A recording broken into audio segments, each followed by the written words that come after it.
Quando eu conversei com o Paulo Guedes, depois de algum tempo, eu falei qual seria a missão, se ele tinha como cumpri-la. Nós queremos inflação baixa, um dólar compatível, uma taxa de juros também, queremos criar mais empregos, desburocratizar, desregulamentar. Eu joguei na mesa. Paulo, tem como resolver esse assunto? Ele falou, tem. O que você precisa? Eu preciso nomear as pessoas certas para o lugar certo, entre elas o Banco Central. Mas não tem nome. Está na cabeça do Paulo Guedes. O que eu quero é meta.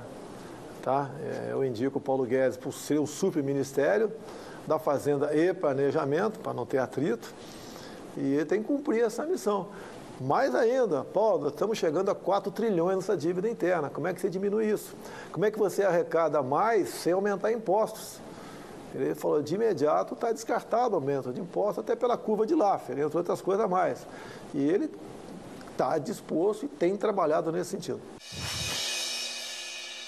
A gente tem só em 2018 141 bilhões de dívida pública. O senhor tem dito que não vai aumentar impostos, mas disse também que quer isentar quem ganha até 5 salários mínimos. Alguns especialistas dizem, olha, a conta não fecha. Como fechar uma conta como essa? Mais ainda, nós vamos reduzir impostos dos empresários. A Inglaterra, 20 e poucos anos atrás, fez isso. O Trump fez também. Eu sei que são economias diferentes.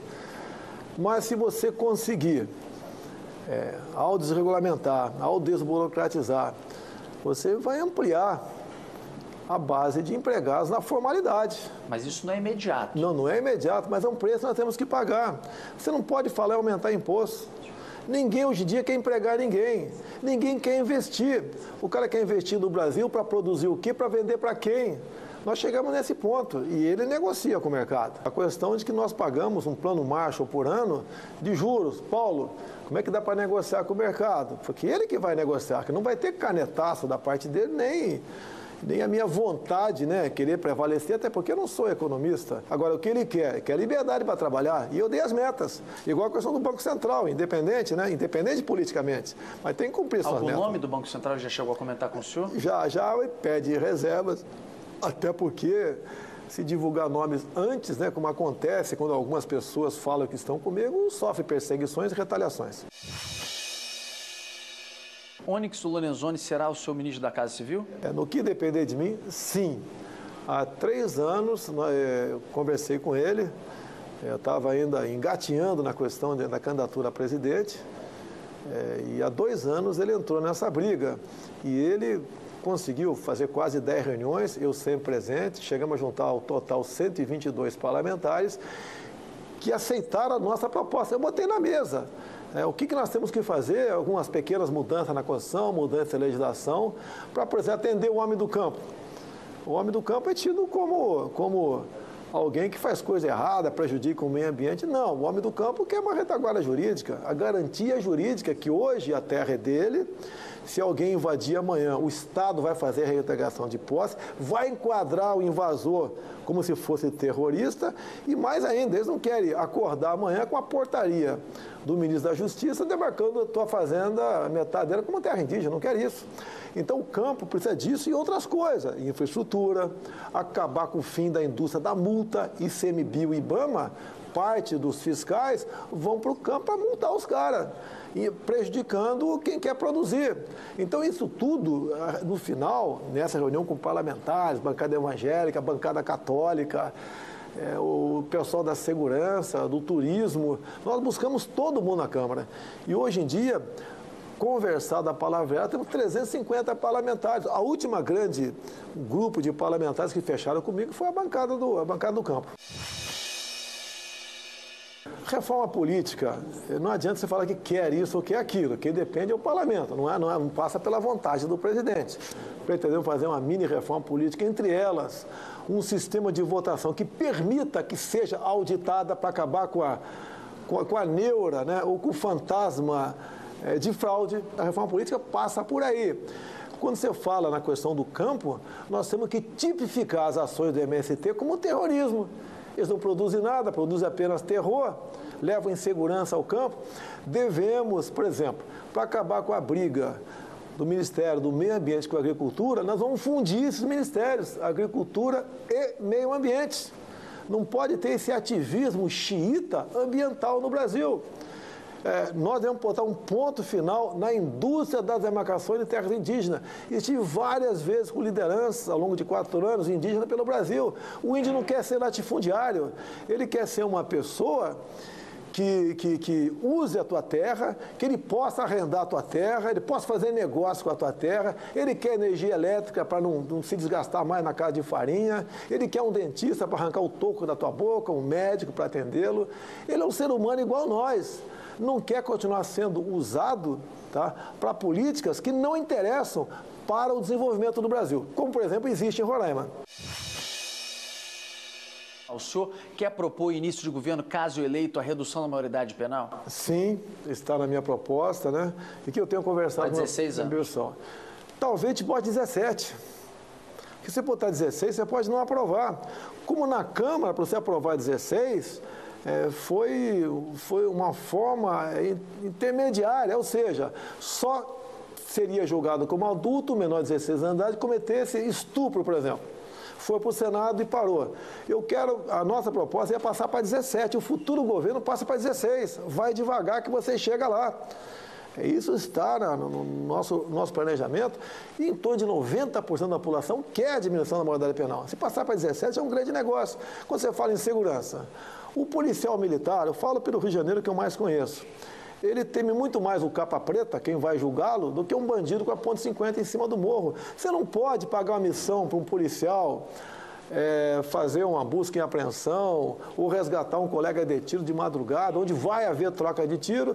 No dia seguinte aparece gente morta com 3, 4 tiros, você condená-lo por excesso, porque mais de 2 tiros é excesso. O policial, após cumprir a missão, tem que ser condecorado e não processado. Isso entra, você mexer no Código Penal, chama-se excludente de ilicitude, que valeria para o policial e para quem está nos assistindo também. Não pode um cara entrar na tua casa, vai que você tem a sorte de ter uma arma, que é quase impossível ter arma de fogo em casa. Você dá 15 tiros no cara, no desespero, pega 5 na canela.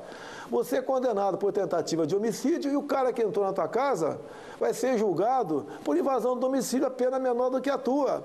Nós temos que mudar isso. Quem está ao lado da lei, com excludente de ilicitude, ele responde, mas não tem punição. Porte de arma também é um projeto como prioridade num eventual início de governo, tendo, como o senhor diz, uma maioria no Congresso? Vamos separar porte e posse. A posse de arma de fogo tem que ser um direito do cidadão de bem. Quem quiser ter uma arma dentro de casa ou dentro da sua fazenda, com alguns critérios, poucos, tem que ter esse direito. E eu digo mais. A arma de fogo, mais que defender a sua vida, defende a sua liberdade, tendo em vista uma proposta de um ditador de plantão. Nós temos em torno de 150 estatais. Eu falei, as que dão prejuízo, nós temos que imediatamente partir para privatizar ou até mesmo extinguir. Seria mais de 50. Para mim, energia elétrica, a gente não vai mexer. Até converso com o Paulo Guedes. O que dá errado lá? É a indicação política, que leva à ineficiência e à corrupção. Nós vamos indicar as pessoas para compor isso. Você não pode, quando você vai privatizar, por exemplo, você vai privatizar para qualquer capital do mundo, a China não está comprando no Brasil, a China está comprando o Brasil. Você vai deixar a nossa energia na mão do chinês? É a mesma coisa. Suponha que você tem um galinheiro no fundo da tua casa e viva dele. Então você vende todo dia aí ovos e algumas galinhas. Quando você vende aquilo, privatiza, você não vai ter a garantia no final de semana de comer um ovo cozido.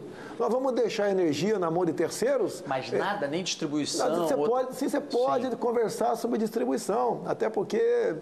Não geração? Na geração não, de jeito nenhum. Petrobras? A Petrobras, o miolo dela tem que ser conservado. Agora, olha só. O que é o miolo dela? Olha só. Nós não temos recursos para explorar o pré-sal. Arrebentaram com a Petrobras. E daqui 20, 25, 30 anos, a energia será outra. O refino, você pode, no meu entender, dá para você privatizar. Agora, mesmo privatizando algumas coisas, tem que ver um modelo. A exploração não.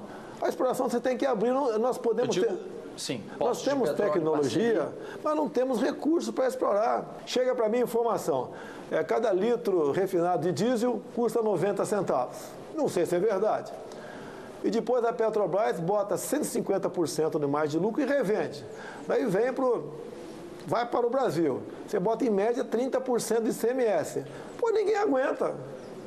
Ninguém aguenta. Você diminuiria a carga tributária também? Você tem que diminuir essa carga tributária. Você não pode ter uma política predatória no preço de combustível para salvar a Petrobras e matar a economia brasileira. Qualquer coisa no combustível reflete no preço da mercadoria que está lá na ponta da prateleira. Ninguém quer a Petrobras com prejuízo. Mas também não pode ser uma empresa que usa do monopólio para tirar o lucro que bem entende. Repito, faltam-me dados para uma melhor análise sobre isso. Uma vez sendo presidente, a gente vai ter os dados. A proposta inicial do Temer falava, por exemplo, em aposentar o policial militar com 65 anos. Eu conversei com o meu pessoal. Vai ser um fuzil ou uma bengala que o soldado vai usar. Daí você vai na expectativa de vida na Polícia Militar do Rio. São 100 e poucos que já perderam a vida esse ano. A expectativa de vida deles está na fase de 50 e poucos anos de idade. Então você não pode tratar o policial militar, por exemplo, da mesma forma. O das Forças Armadas também tem a sua certa semelhança. O que nós devemos fazer? Onde é que está a fábrica de Marajá? São as incorporações. Você pode ver, você, por exemplo, é funcionário de uma Câmara Municipal, que é muito comum acontecer. Ganha 10 mil por mês, é um baita no salário. De repente, você fica num cargo de comissão de 10 mil. 8 anos depois, você passa para 20. Repete a operação, mais 10 você passa para 30. Vamos acabar com as incorporações no primeiro momento. E vai com calma que você resolve. Hoje em dia, o homem para se aposentar, o grande problema é o serviço público. O resto é combate à fraude e o descaso. Serviço público, o homem se aposenta com 60 anos de idade. Vamos botar 61. Você aprova. Se você quiser já botar 65, mesmo que seja mais na frente, você não vai aprovar. Que a esquerda vai fazer uma campanha enorme dizendo, por exemplo, que no Piauí, onde a expectativa de vida é 69 anos de idade, dizer que você vai se aposentar no cemitério. Então, se você fizer com calma, devagar, tu chega lá. Não é como muitos querem. Não adianta você querer botar remendo novo em calça velha. Então, dá para você tratar desses assuntos vagarosamente. Obrigado, candidato. Até a próxima.